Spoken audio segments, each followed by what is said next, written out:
German tanks. Nevertheless, French still did not develop a proper doctrine to use them in large units.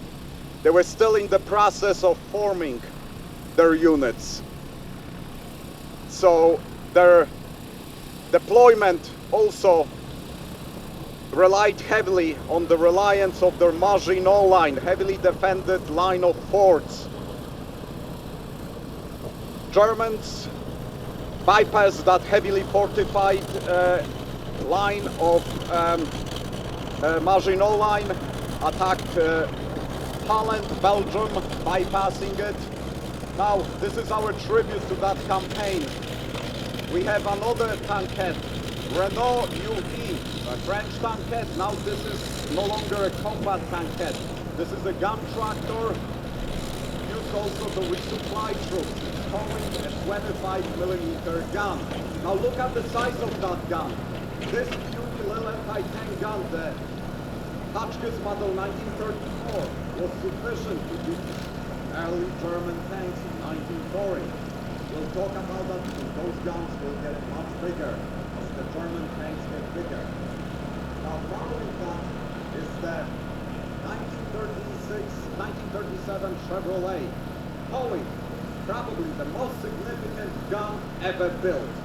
This is the French 75, model 1897, so a gun that was designed in 1897 was the principal weapon of the French army during the First World War, but it's still a soldier gun during World War II, and we will go to that gun again. Pay attention to that French 75, because it was still one of the most important guns half a century later during World War II. So the distinction that that gun holds is that it's the first gun that it had a fully functional hydro-pneumatic recoil system. What it means that this gun, when fired, stayed stationary.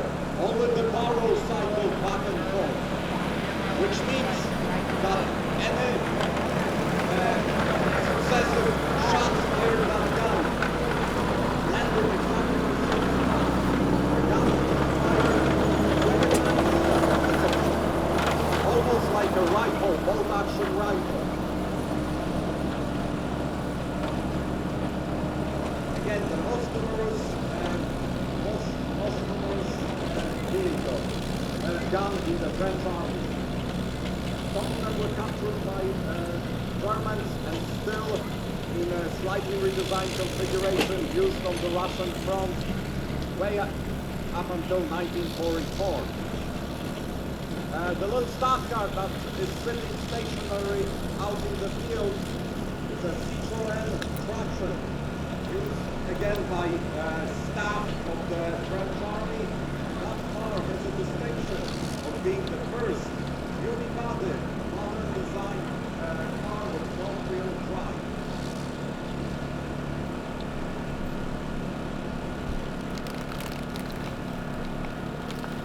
Again, we have a Renault Tankette approach us again. Now, the French campaign went badly for the Allies. German incursion into Belgium and Holland ended up in encirclement of the forces, Allied forces, French and British expeditionary force there, that resulted with their evacuation out of Dunkirk. Over 300,000 Allied troops, mostly British, were evacuated by a flotilla of small private craft. That was one of the bright spots in that campaign.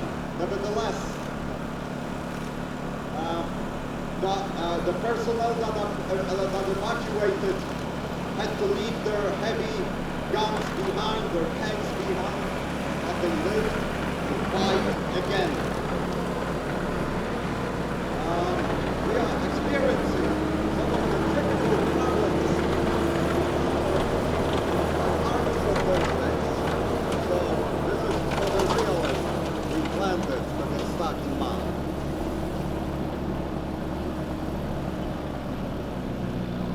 So The evacuation out of Dunkirk happened at the end of May of 1940.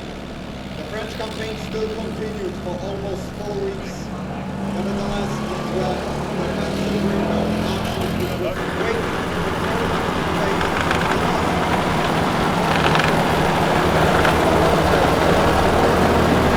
body of water